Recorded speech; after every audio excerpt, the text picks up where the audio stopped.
안녕하세요. 아포입니다. 지난 방송에서 제가 개천절 광화문 집회를 갖다가 광복절 집회로 잘못 발언한 부분이 있었습니다. 그 부분 먼저 정중히 사과드리고요. 정보 전달에 있어서 조금 더 신경 쓰고 보다 완벽한 방송을 기하기 위해서 제가 스스로 더 노력하겠습니다. 일단 말실수 있었던 부분 거듭 사과드립니다. 자, 그럼 이번 방송은 조국 법무부 장관의 수십 가지 의혹들, 너무 의혹이 많아가지고 사실 정리가 좀 어려운 부분이 있습니다. 이에 제가 일단 차트를 하나 만들어가지고 여러분들께서 한눈에 조국 법무부 장관의 수십 가지 의혹을 갖다가 보실 수 있도록 테이블을 만들어 봤고요. 자, 테이블을 갖다가 열어드리면은 지금 여러분들께서 보시는 테이블이 만들어졌고요.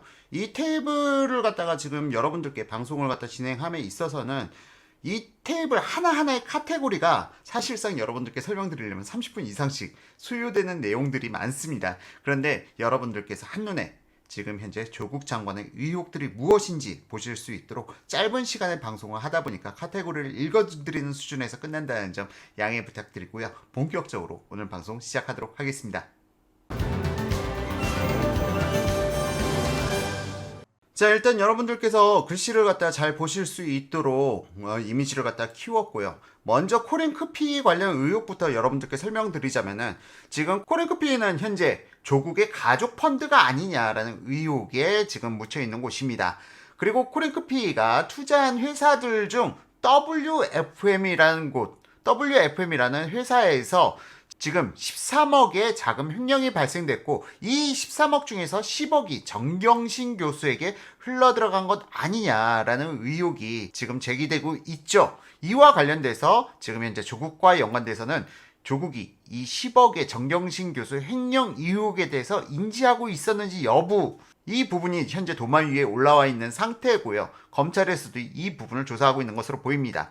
더불어서 사모펀드 증여세 탈루 의혹과 관련돼 가지고는 이 코랭크피가 운영하는 블루펀드, 조국의 가족 일가만이 투자한 펀드인데 해당 펀드를 갖다가 아들, 딸에게 증여세를 갖다가 납부하지 않고 양도할 수 있는 그러한 내용이 정관에 포함되어 있다 해서 사실상 증여세 탈루 의혹이 제기되어 있는 상황입니다. 이와 관련돼 가지고는 제가 지난 방송에서도 한번 설명드린 부분이 있기 때문에 간단하게 넘어가도록 하겠습니다. 더불어서 코랭크피 및 학사비리 관련 정경심 증거인멸 인지 여부에 대해서 사실상 정경심 교수가 코랭크피 및 학사비리 관련 증거인멸을 갖다가 시도했죠. 바로 그녀의 소속인 동양대에서 PC 반출 의혹 부분과 더불어서 조국 장관 자택에 있는 PC 하드 교체 의혹, 이 부분에 대해서 사실상 이거는 증거인멸이라고 밖에 볼 수 없는 상황인데 이 부분을 조국이 알고 있었느냐, 이 부분에 대해서 검찰이 수사 진행 중인 것으로 보입니다. 더불어서 코랭크피 주가 조작 의혹, 부정거래 의혹과 관련돼 가지고는 지금 증권업에 계신 분들은 거의 이건 정설이다. 코랭크피가 투자한 회사들, 법인들에 대해서 주가 조작 의혹이 충분히 제기될 수 있는 상황이다. 이걸 넘어가지고 이건 주가 조작이 틀림없다라고 얘기하시는 분들도 많이 있어요. 일단 이 부분에 대해서는 검찰 조사 중이기 때문에 넘어가도록 하겠습니다. 더불어서 조범동, 바로 조국의 오촌 조카죠. 이 사람은 사실상 바지 사장이 아니냐, 코랭크피 자체가 사실상 조국 가족이 운영하는 회사 아니냐라는 지금 의혹이 떠오르고 있고요. 이와 관련돼서 이 코랭크피가 투자한 각 법인들 및 사업체들에서 여러 가지 광급 공사를 갖다 수주한 의혹과 관련돼서도 상당히 도마 위에 올라와 있는 상황이고요. 서울시 와이파이 사업 등을 갖다 독점했다는 부분, 이 부분도 검찰에서 조사 중입니다. 또한 조국 부부 명의의 사모펀드 불법 운영과 관련돼서 조사 중이고요. 허위보고서 작성 지시, 허위보고서란 건 무엇이냐? 조국 장관이 장관에 임명되기 전에 스스로 기자간담회를 갖다 자청해서 셀프 청문회를 갖다가 한다는 그런 비판을 받은 적이 있었는데요. 그 셀프 청문회에서 사용되기 위한 블루펀드의 허위 보고서를 갖다가 조범동이가 직원들에게 작성을 지시한 부분이 있었다. 그리고 이 부분 허위 보고서 작성 지시가 조국의 요청에 의해서 만들어졌다면 이건 분명 조국 또한 이번 사건의 공범임이 명확해지는 부분이라고 보고 있습니다. 허위보고서 작성 지시, 이 부분이 사실상 지금 조국과 정경심, 조범동을 이어주는 의혹들의 핵심이 아닐까 싶어요. 그 다음으로 코랭크피 회사 자금 횡령과 관련돼 가지고 검찰에서 조사 중입니다. 자, 이상으로 해서 코링크피 대략적으로 살펴봤고요. 자녀 학사 비리, 사실상 이 부분은 저는 아주 중요하다라고 생각하지는 않는데 모르겠습니다. 지금 많은 대학생들 그리고 여러 입시를 준비 중인 부모님들의 입장에서는 이게 가장 뜨거운 감자로 오르고 있는데요. 먼저 첫 번째, 노환중 부산의료원장 취임 특혜 제공 의혹. 노환중 교수가 바로 조국의 딸 조민에 대해서 2차 유급에도 불구하고 연속적으로 장학금을 갖다 준 사람으로 지금 지목되고 있는 장본인입니다. 근데 이 노환중 부산의료원장, 지금까지 부산의료원장, 의료원장이라고 하면요, 보통은 내과 혹은 외과 의사들이 대부분 독점하고 있던 자리인데, 이비인후과 전공의 교수가 부산의료원장, 특히 무슨 병원장 취임한 거는 거의 거의 역사적으로 없었던 일이라고 합니다. 그렇다 보니까 아무래도 노환중 부산의료원장이 조민에게 장학금 특혜를 주고 나서 부산의료원장 취임 특혜를 갖다 제공받은 것이 아니냐라는 의혹에 대해서 지금 현재 검찰에서 수사 진행 중이고요. 당국대 장 교수 아들 허위 공익인권법센터 인턴 근무 증명서 발급과 관련돼 가지고는요. 당국대 장영표 교수, 장 교수라고 적어놨는데 장영표 교수가 조민에게 의학논문 제1저자로 등재될 수 있게 해준 사람이 장 교수였죠. 장영표 교수. 그리고 이 아들에 대해서 뭐 사실상 주고받고 기브앤테이크지 않습니까? 조민을 갖다가 제1저자로 등재시켜준 거에 대해서 자신이 받았으니 또 돌려주는 차원에서 서울대학교 공익인권법센터 인턴 근무 증명서를 허위로 발급한 거 아니냐. 그리고 이 부분에 대해서 당국대학교 장영표 교수와 그의 아들은 이게 허위 증명서가 맞다라고 자백한 상황입니다.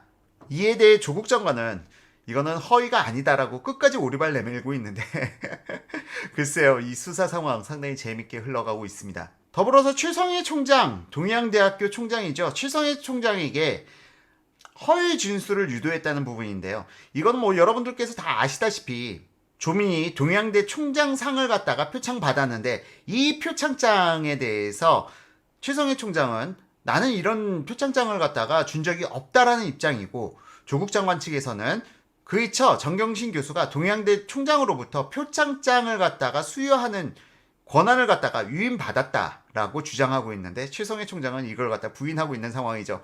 정경심 교수 이와 관련돼서 동양대 총장 표창장 위조 의혹이 검찰에서 수사 중이고요. 위조 표창장 입시 사용 의혹, 이 부분 검찰 수사 중입니다. 또한 최성해 총장 허위 진술 부탁, 이 부분과 관련돼 가지고는 지금 현재 조국도 연관돼 있는 부분이죠. 최성해 총장한테 허위 진술을 했느냐라는 부분, 또한 동양대 PC 반출 의혹, 이 부분이 검찰에서 수사 중입니다. 그렇다면 자녀들은 이와 관련돼서 무슨 문제가 있느냐. 딸, 바로 조민이죠.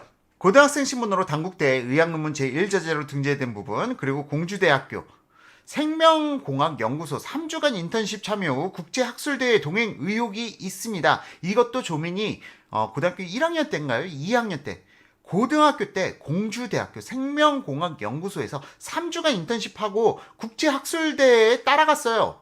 근데 인턴이 국제학술대회, 고등학생 인턴을 데려갔다? 이거 뭔가 문제가 있지 않나요? 자기네 대학교 학생들을 데려가기도 빠듯할 텐데 공주대학교에서 비용을 대가며 고등학생 인턴을 데려갔다? 참 설명이 어려운 부분이죠. 다음으로 한국과학기술원에서 2일간 인턴 활동 후 3주 프로그램 이수활동 증명서 발급 의혹을 가지고 있고요. 고대 부산대 의전원 입학 시 거짓 자소서 기재, 또한 부산대 의학전문대학원 진학을 위해서 휴학한 서울대 대학원에서 연속 장학금을 받은 부분, 또한 부산대 의학전문대학원 입학 후 2차 유급에도 연속 장학금 수혜, 바로 노환중 부산의료원장 취임 특혜 의혹과 관련돼 가지고 연관되어 있는 부분이라고 보시면 될 것 같습니다. 그의 아들에 대해서도 아주대, 연세대 대학원, 충북대 로스쿨 진학 시 부정자료 제출 의혹을 갖다 받고 있습니다. 이 부정자료란 건 무엇이냐? 서울대 공익인권법센터 인턴 활동 증명서 허위 발급 의혹을 갖다 받고 있는 것이죠. 더불어서 조국의 권력 남용과 관련돼서도 검찰이 조사 중인데요. 바로 유재수 부산시 경제 부시장에 대한 특감반의 감찰을 무마한 의혹을 갖다가 받고 있습니다. 또한 대통령 주치 선정에 대해서 굳이 서울에 있는 의사들을 놔두고 부산에 있는 부산대병원에 근무 중인 교수를 갖다가 의사를 갖다가 청와대 주치의로 선정해야 될 필요가 있었느냐. 만에 하나 문재인 대통령이 뭔가 위급 상황이 발생되면 부산에서 헬기를 갖다 타고 청와대까지 와야 되는 겁니까? 이 부분에 대해서도 지금 의혹이 제기 중에 있고 검찰에서 수사 중입니다. 또한 조국 교수 자신의 논문 표절 의혹이 있고요. 위장 전입, 그러니까 이거는 조국이 부산에서 거주할 때 자녀의 학업을 목적으로 송파구 아파트에 위장 전입을 한 건 아니냐라는 의혹이 또 하나 제기되고 있는 부분이 검찰에서 조사 중이죠. 자, 다음으로 이것이 끝이 아닙니다. 다음으로 쭉 보시면 웅동학원에 대해서 제가 말씀을 안 드렸는데요. 웅동학원과 관련돼 가지고는 웅동학원 공사대금 채무 면탈을 위해 조국의 동생 조건 그리고 그 전처 이 두 사람이 이혼을 한 것으로 나와 있는데 위장 이혼이 아닌가라는 부분이 조사 중이고요. 또한 웅동중학교 채용 과정에서 2명으로부터 각각 1억 원씩 총 2억입니다. 수수 의혹을 갖다 받고 있습니다. 이것 때문에 사실상 조건이 구속된 것으로 보여요. 검찰에서는 이 부분과 관련돼서 조건이 실질적으로 이 2명으로부터 총 2억 원을 갖다 받았고 이들 공범에게는 각각 1,000만 원, 500만 원씩 지급했다고 하네요. 어쨌든 이건 빼박이기 때문에 조건이 구속될 수밖에 없었다. 바로 웅동중학교 채용비리 사건 때문에 조건이 구속된 부분. 표 하단에 빼서 별도로 표기를 해놨고요. 더불어서 부산 해운대 우성빌라 차명 보유 의혹. 이거는 조건의 전처. 자꾸 전처라고 하니까 이상하네요. 사실 아직도 진짜 부부일지도 모르는데 말이죠. 어쨌든 이 부분과 관련돼서 검찰에서 조사 중인데요. 이게 사실로 드러났다. 이게 차명이었다. 차명으로 동생 전처가 가지고 있었던 거다. 라고 하게 되면은 이 부분은 문제가 커집니다. 바로 조국 장관이 가지고 있던 해운대 우성빌라를 갖다가 동생 전처에게 매각한 것으로 그렇게 지금까지는 조사가 되었는데 이 부분이 차명이었다라고 하면은 조국 장관은 부동산 실명제법 위반 혐의가 또 추가될 것으로 보입니다. 더불어서 조국의 처남, 그러니까 정경심의 동생, 정경심의 동생이 조국 가족펀드 투자 의혹에 휩싸여 있는데요. 이게 차명이 아니냐, 차명이고 사실상 정경심 교수가 직접 투자한 거 아니냐라는 의혹을 검찰에서 수사 중에 있습니다. 또한 처남, 그러니까 정경심의 동생이죠. 정경심의 동생이 근무 중인 해운사에 대해 한국해운연합 가입 특혜가 제공된 거 아니냐. KPS라고 해서 15개 해운사가 가입되어 있는데 이 당시 정경심의 동생이 근무 중인 해운사는 상당히 규모가 작은 해운사임에도 불구하고 어떻게 한국해운연합의 회원사로 가입될 수 있었는지 이 당시에도 상당히 많이 의문이 제기되었었다고 합니다. 또한 정경심의 동생이 근무 중인 해운사 부사장이 공교롭게도 WFM에 1억 5천을 투자한 사실이 드러났죠. 참고삼아 자꾸 WFM이 나와가지고 다시 여러분들께 코링크피 구조들을 갖다 여러분들께 보여드리고 있는 건데요. 코링크피에서 투자한 배터리 펀드에서 투자한 WFM이란 회사, 여기에 정경심 교수의 동생이 근무하고 있는 조선사 부사장이 1억 5천을 갖다가 직접 투자를 했다. 또한 윤규근, 경찰총장이라 불리던 윤규근이 WFM이 투자한 큐브스에다가 또 5천만 원을 갖다가 투자한 적이 있어서 이 부분에 대해서 공직윤리법 위반으로 조사를 진행 중이죠. 자, 어쨌든 본론으로 다시 돌아와서 지금 이러한 갖가지 많은 의혹들이 제기되고 있는 상황 속에서 아직도 조국 장관의 일가를 갖다 쉴드치는 어리석은 행위를 갖다 하고 있는 사람들이 과연 무슨 생각으로 조국을 갖다가 쉴드치는 것인지 상당히 궁금해집니다. 이 의혹, 전반적인 의혹, 하나하나의 의혹들에 대해서 설명드리려면 사실상 2-3시간, 아니 아마 하루 종일 잡아놓고 강의를 해도 여러분들께서 다 이해하실 수 있을까 말까 한 어마어마한 어메이징한 사건들에 대해서 검찰이 지금 수사 중인 것이고요. 이들의 검찰의 수사를 갖다가 방해하는 자들, 과연 이 자들은 순수한 의도를 가지고 조국의 검찰 수사를 방해하는 것일까요? 지금 조국의 검찰 수사를 갖다 방해하는 이들은 또한 이와 관련된 어떠한 특정 이권을 갖다가 가지고 있는 사람들, 그리고 혹은 그들에게 이용당하는 사람들이 아닐까 심각하게 우려되는 시점입니다. 특히 초등학교 초등학생에 불과해 보이는 어린아이들을 이용해서 검찰 개혁송을 갖다가 제작해서 지금 유튜브에 유포 중인데요. 지금 이 부분, 이 어린아이들이 과연 지금 현재 조국 사태에 대해서 얼마나 이해하고 있을지 모르겠습니다. 어쨌든 자기 자신의 정치적으로 이용을 당하고 있는 것인데요. 이 부분에 대해서 이 아이들이 과연 지금의 형국에 대해서 이해를 할 수가 있을까요? 그렇다면은 이 정치적인 상황에 대해서 이해도 하지 못하는 어린 아이들을 갖다가 그것도 모자이크도 없이 애들 얼굴을 갖다 있는 그대로 공개해 가면서 검찰 개혁송을 부르게 만드는 그들의 부모님들, 과연 그들은 정상적인 사고를 가지고 있는 사람들인지 의심이 되지 않을 수가 없습니다. 이 아이들이 성인이 되어서 자신들이 출연했던 검찰 개혁송을 그들이 다시 한번 되돌아봤을 때 부디 그들이 자신의 부모를 원망하지 않길 희망할 뿐입니다. 어쨌건 지금 영상 상당히 재미없는 영상이 되었을 것 같은데요. 이걸 갖다 이 영상을 끝까지 봐주신 분들이 얼마나 계실지 모르겠습니다만 여러분들이 지금 현재 조국 관련된 의혹 그리고 쟁점 사항들이 무엇이 있는지 여러분들께 쉽게 설명드리기 위해서 이번 영상 준비했고요. 다음에 또 여러분들께 유용한 정보로 찾아뵐 것을 약속드리겠습니다. 지금까지 시청해주신 시청자분들께 감사드립니다. How long time